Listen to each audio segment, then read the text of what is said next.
Um, what kind Yeah. of skills did you have to learn to be Crixus? And did you have to go to like I think, bear with me a second, I'll find out the name. Fiona Simpson, Gladiator. like a boot camp, a gladiator boot camp.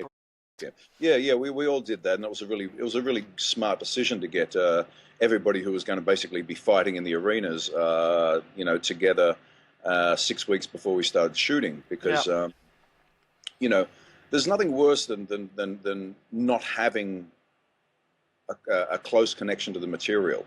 Hmm. I mean, it's so important to know the details, to know the underlying currents. Yeah. And I mean, physicality, is having been a dancer, is Hmm. such an important part of expression. Yeah.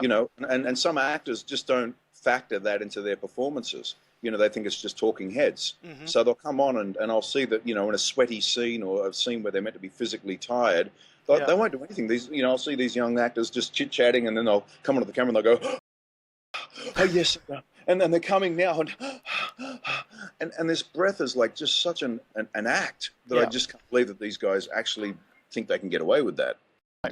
And look, again, not to judge, but Hmm.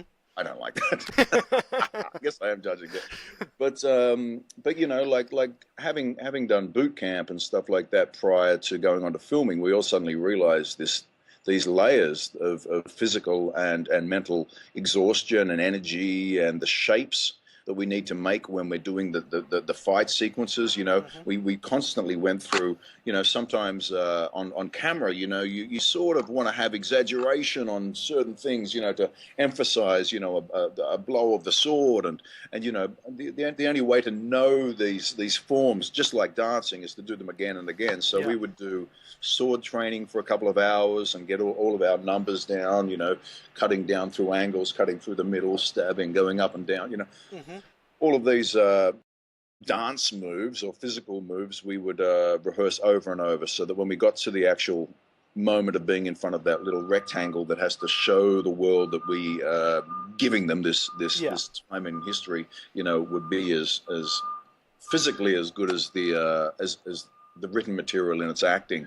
And it was really my intent to embody Crixus, in a way that I guess some individual man so many years ago, who got given this name because he had curly hair, because that's what Crixus means. It means the man with the Right. curly hair. That's why in the prequel we tried with the long hair, we tried to Oh get a yeah. bit of wave in it. Hmm. Yeah, because in the first season I had very short hair, and I Yeah. was, Really sure.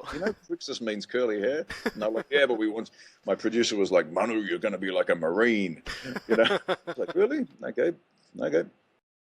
But yeah. I mean, look, I think Spartacus won its audience because, one, it was relentlessly dramatic Hmm. through the great writing of Stephen DeKnight.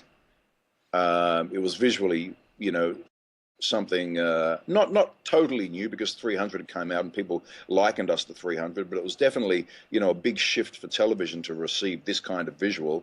And in its own way, it had nothing to do with 300, and it was completely its own animal. Yeah. um, you know, uh, but then it really just came down to how much you felt about the struggle of these characters.